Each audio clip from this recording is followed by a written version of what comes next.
Senhor presidente, nobres colegas, vereadores e vereadoras, eu queria parabenizar a proposição, a atitude do debate proposto aqui nessa casa. Eu li ali a proposição, a exposição de motivos, e outro dia eu estava organizando alguns dados para poder propor algumas coisas para a juventude, para as mulheres, enfim. E aí me deparei com os dados de que, com o passar dos anos, a tendência é que nós tenhamos mais pessoas idosas na nossa sociedade do que qualquer outra faixa etária.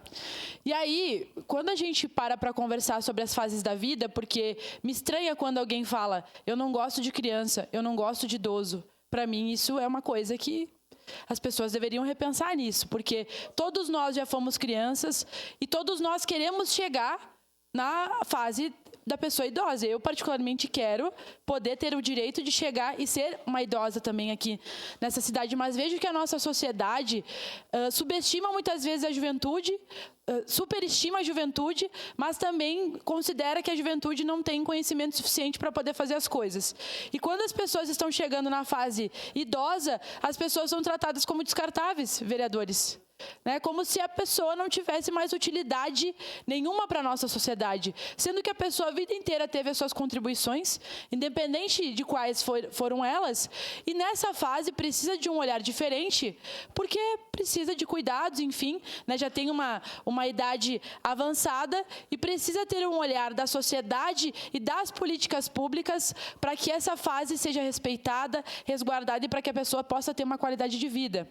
Então, nós ficamos felizes quando a gente percebe que a expectativa de vida no Brasil ela tem crescido, e isso é um avanço gigantesco, é muito importante, mas também nós precisamos refletir, vereadora Sandra, quais as condições que as pessoas idosas estão tendo para chegar aos 76 anos, 77, 78, aos 80, 90 anos, como é a senhora que a minha mãe cuida de uma senhora idosa, que tem 91 anos, portanto, nós precisamos pensar, sim, enquanto poder público, como olhar para as diferentes fases da vida e respeitar muito as pessoas mais velhas. Vejo que hoje é isso, a nossa sociedade trata com essa percepção de utilidade.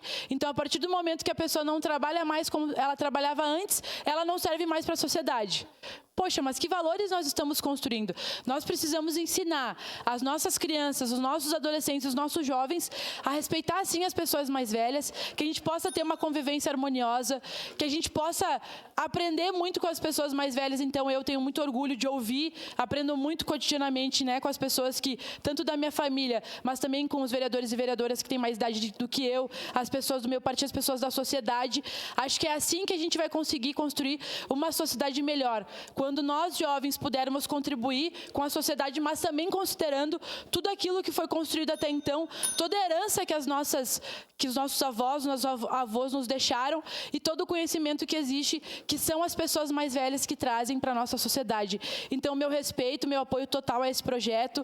Iniciativas como essas precisam ser pensadas e nós, como poder público, o parlamento, o executivo, o judiciário, precisamos ter atenção às pessoas idosas, porque elas precisam ter respeito acima de tudo e precisam ter condições para poder aproveitar e ter dignidade na sua vida, na fase que elas estão, porque é isso, nós temos diferentes fases da vida e todas elas precisam ser olhadas e respeitadas da forma como a nossa necessidade se coloca. Então, meu total apoio, nobres colegas, e contem comigo para discutir sobre pautas também em um olhar para as pessoas idosas.